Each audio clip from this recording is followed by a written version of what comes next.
Congolaises, Congolais, mes très chers compatriotes, la date du 30 juin de chaque année nous rappelle le jour mémorable, le jour glorieux où, devant l'histoire, le monde a été témoin du couronnement de la lutte acharnée menée corps et âme par les pères fondateurs de notre nation dans le but de permettre l'accession du pays de nos ancêtres à sa souveraineté. Aujourd'hui, 61 ans après, bien plus qu'un rituel, nous avons un devoir sacré. C'est celui d'honorer la mémoire des héros de notre indépendance qui, individuellement et collectivement, les uns dans la lumière comme Patrice Emery Lumumba ou Joseph Kasavubu, ainsi que leurs compagnons, les autres dans l'ombre, ont combattu jusqu'au sacrifice suprême afin de nous léguer, à nous et aux générations futures, un pays libre, uni et prospère. Ce jour est aussi celui des peuples d'Afrique dans toute leur diversité, de tous les camarades et frères africains qui, à l'image de Kwame Nkrumah, Julius Nyerere, Kenneth Kaunda ou encore Patrice Emery Lumumba, sont parvenus, en dépit des vicissitudes internes qui menaçaient la cohésion de leur nation, à unir leurs forces à l'échelle du continent en vue non seulement de défendre la souveraineté chèrement acquise à leurs États respectifs, mais également de matérialiser le projet noble d'intégration panafricaine fondé sur l'idéal de solidarité entre les peuples. C'est cette idéologie panafricaine, autrefois chimère, qui a posé les jalons de la grande réalisation qu'est l'Union africaine, symbole de l'unité et de l'intégration, dont la République démocratique du Congo a l'honneur d'en assumer la présidence par ma personne. Mes chers compatriotes, en ce jour hautement historique et mémorable, je voudrais rappeler à la mémoire de tous que ce 30 juin 2021 est exceptionnel, car il ne sera pas, comme à l'accoutumée, fêté avec faste, mais plutôt dans la méditation. En effet, la célébration de notre fête d'indépendance en cette année a une saveur particulière, teintée d'amertume et de regret, mais aussi de crainte que nous parviendrons sans aucun doute à surmonter dans cet effort collectif et cette résilience qui nous ont toujours caractérisés en tant que nation, même dans les heures les plus sombres de notre histoire. Comme vous le savez, notre pays fait face à une résurgence surprenante de la maladie à coronavirus, une troisième vague de contamination qui nous a poussé à prendre, il y a de cela 2 semaines, des décisions difficiles et de renforcer les mesures restrictives pour ralentir, à défaut d'endiguer, la propagation du virus au sein de nos populations. C'est l'occasion pour moi de rappeler à tous l'observance et le respect strict des mesures barrières et de la discipline qu'il nous revient à chacun d'adopter afin de se prémunir contre cette maladie. Outre la pandémie de Covid-19, les impératifs sécuritaires caractérisés notamment par l'insécurité récurrente observée dans la partie est de notre territoire national où sévissent depuis plus d'une vingtaine d'années des forces négatives et terroristes qui sèment la terreur, la mort et la désolation, nous conduisent également à faire preuve de tempérance en ce jour glorieux du 30 juin. En ce jour de fête et de souvenir, je saisis cette occasion pour réaffirmer notre soutien total à nos vaillantes forces armées ainsi qu'à nos services de sécurité qui, dans le cadre de la restauration de l'ordre et de la paix, mènent des opérations de grande envergure pour la pacification totale et définitive de cette partie du territoire national où j'ai moi-même érigé ces derniers jours mon quartier général. Comme si cela ne suffisait pas, l'éruption inattendue du volcan Nyiragongo, véritable tragédie, est venue s'ajouter aux malheurs déjà existants, jetant sur les routes des centaines de milliers de nos compatriotes qui échappaient aux laves, Au regard de cette suite d'événements malheureux que je viens d'énumérer, je tiens à exprimer en votre nom à tous mes condoléances les plus attristées à toutes les familles éprouvées, aussi bien par le fait de la pandémie, par l'insécurité persistante observée dans la partie est de notre République, que par cette catastrophe naturelle. Mes chers compatriotes, loin de nous affaiblir et de nous plonger dans le doute, ces épreuves constituent une motivation supplémentaire pour notre engagement collectif en tant que peuple à vaincre toute adversité et à imposer la nation congolaise unie et prospère comme une réalité et une vérité intemporelle. À ce propos, en ce jour du 30 juin 2021, j'aimerais ici rappeler qu'il y a exactement un an, je dressais dans mon message à l'occasion de la célébration de notre fête d'indépendance le bilan des 60 années de lutte et de sacrifice que notre pays a eu à consentir pour consolider et affirmer sa souveraineté nationale. Au cours de cette adresse, il vous souviendra que j'indiquais également le cap vers lequel nous devrions tous tendre pour espérer davantage de paix, de prospérité et de développement de notre pays. À cet égard, il est légitime que chacun s'interroge une année plus tard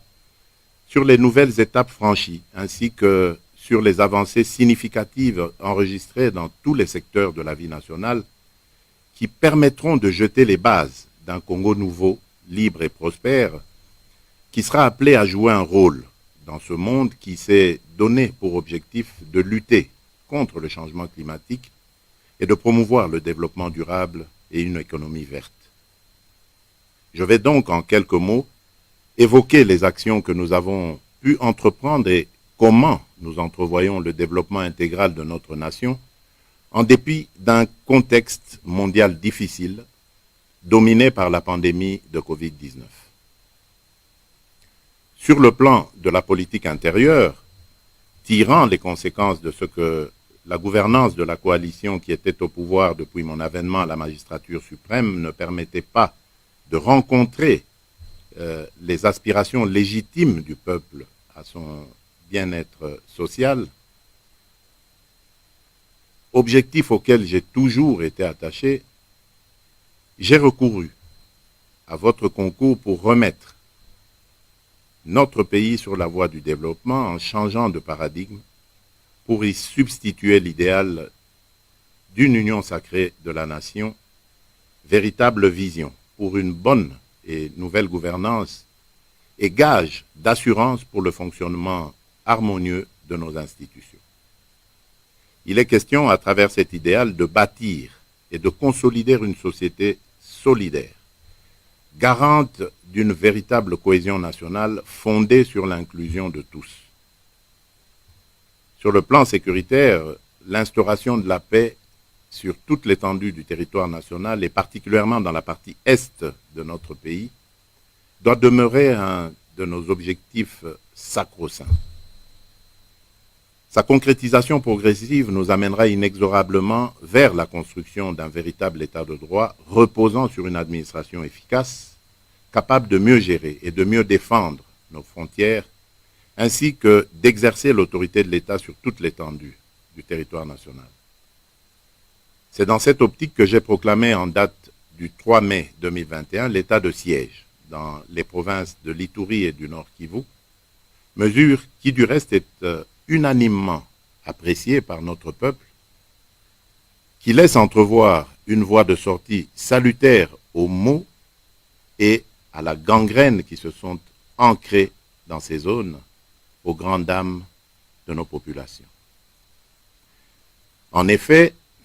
cette décision trouve son origine dans l'impasse dans laquelle nous nous trouvions jusqu'ici, et ce depuis plus d'une vingtaine d'années, dans l'apport d'une solution durable et la résolution définitive des cycles récurrents, si pas permanents, d'insécurité et d'instabilité rencontrés dans cette partie de notre territoire. La proclamation de l'état de siège qui a pour conséquence la substitution temporaire des autorités civiles par des autorités militaires permettra non seulement de traquer l'ennemi jusque dans ses derniers retranchements pour les plus irréductibles, mais également d'obtenir la reddition des miliciens actifs au sein des groupes armés pour leur réinsertion dans la société à travers le processus de désarmement, démobilisation, réinsertion communautaire pour la stabilité des DRCS en sigle. Sur le plan économique et social, l'environnement économique récent est marqué par une stabilité du cadre macroéconomique après une période de crise consécutive aux effets de la Covid-19. Le pays va enregistrer une croissance économique positive de 4,9% contre 1,7% en 2020 et 4,4% une année auparavant. Cette croissance est essentiellement portée par le secteur minier. Sur le plan monétaire, il a été enregistré une forte augmentation de crédit ainsi qu'une forte accumulation des réserves de change à fin juin 2021,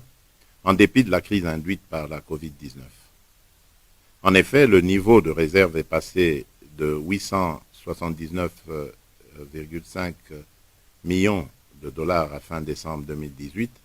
à 1,2 milliard de dollars américains à fin juin 2021.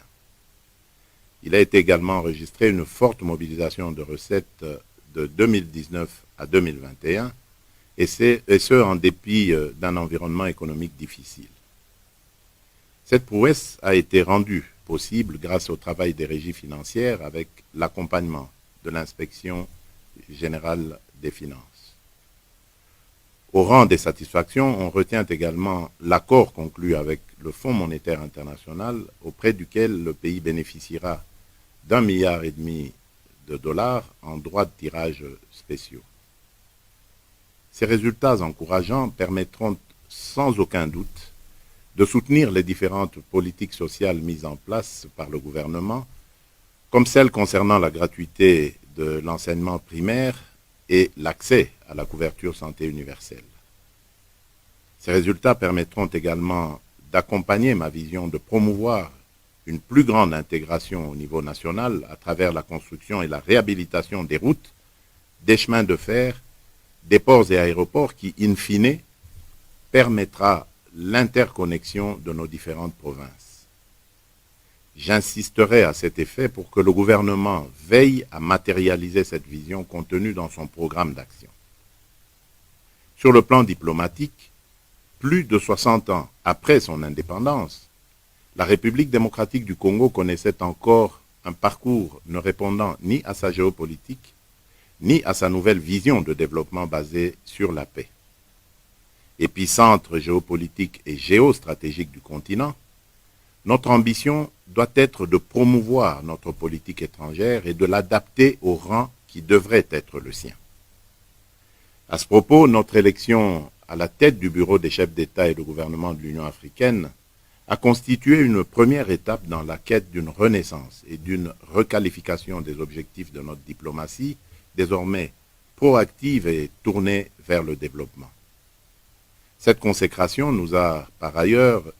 permis de recouvrer non seulement notre dignité au sein du concert des nations continentales, mais aussi d'apporter à l'Union africaine l'expérience congolaise en matière de résolution pacifique des conflits. Cela se constate notamment à travers notre engagement aux côtés de nos frères éthiopiens, soudanais et égyptiens dans la résolution du conflit qui les oppose en matière d'utilisation des eaux du Nil. En outre, toujours dans le volet intégration régionale, notre ambition de redorer la position géostratégique de notre pays devient aujourd'hui une réalité avec son adhésion à la communauté des États d'Afrique de l'Est. Cet acte de haute portée diplomatique et économique place désormais notre pays à cheval entre la communauté des États d'Afrique de l'Est, EAC, la communauté économique des États d'Afrique centrale, CEEAC, la communauté de développement de l'Afrique australe, SADC, et la conférence internationale sur la région des Grands Lacs, CIRGEL. Ces résultats diplomatiques qui s'inscrivent dans le cadre d'une politique étrangère axée sur le bon voisinage et le dialogue constructif avec les 9 pays voisins. Ainsi, notre accession à la présidence de l'Union africaine pour l'exercice 2021-2022 nous permet de concrétiser notre vision panafricaine d'une Afrique intégrée, prospère et pacifique, dirigée par ses propres citoyens et représentant une force dynamique dans l'arène internationale qui est au cœur des aspirations de l'agenda 2063, l'Afrique que nous voulons. C'est dans ce même ordre de pensée que la République démocratique du Congo entend accéder à la présidence de la communauté de développement d'Afrique australe, la SADC, en 2022. Il me faudrait aussi faire mention du rôle actif de notre pays dans l'Organisation internationale de la francophonie, l'OIF, en notre qualité de premier pays francophone. Et c'est ici le lieu de réaffirmer la ferme détermination de notre pays d'organiser l'année prochaine à Kinshasa la 9e édition des Jeux de la francophonie.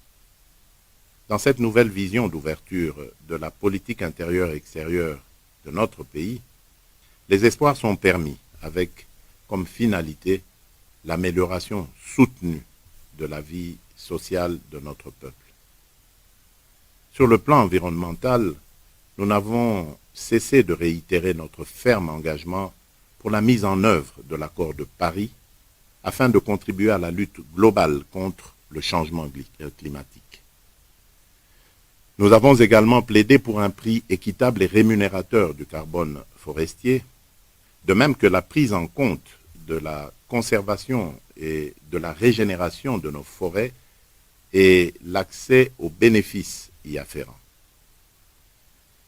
Cette position se justifie dans la mesure où notre pays constitue le deuxième poumon climatique mondial après l'Amazonie pour la protection de l'humanité contre les conséquences des gaz à effet de serre.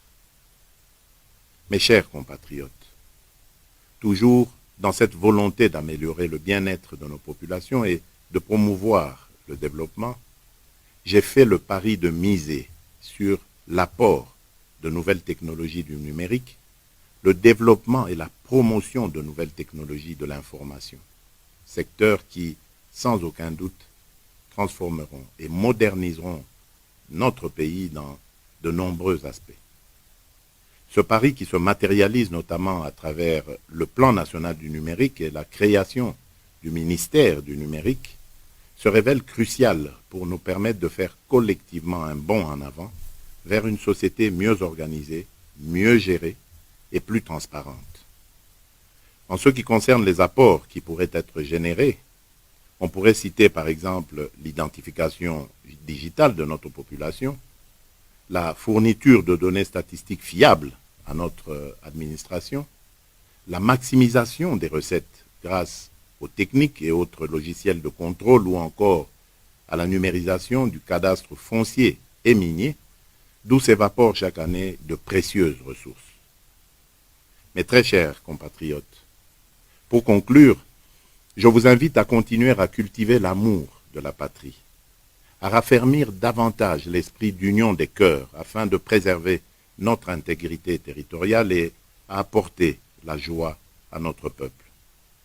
C'est pour ces raisons fondamentales que je vous exhorte tous à dépasser les clivages de tous ordres qui sont intentionnellement utilisés pour diviser les Congolais. J'aimerais rappeler que notre hymne national est symbolique et incarne la profession de foi des pères de notre indépendance. Donnons corps à son esprit et à sa lettre par notre engagement patriotique au quotidien. Dressons donc nos fronts et donnons-lui le rayonnement qu'il mérite. Ensemble, édifions ce nouveau Congo où il fera réellement bon vivre. Je vous souhaite à tous une bonne et heureuse fête de l'indépendance. Que Dieu bénisse la République démocratique du Congo. Je vous remercie.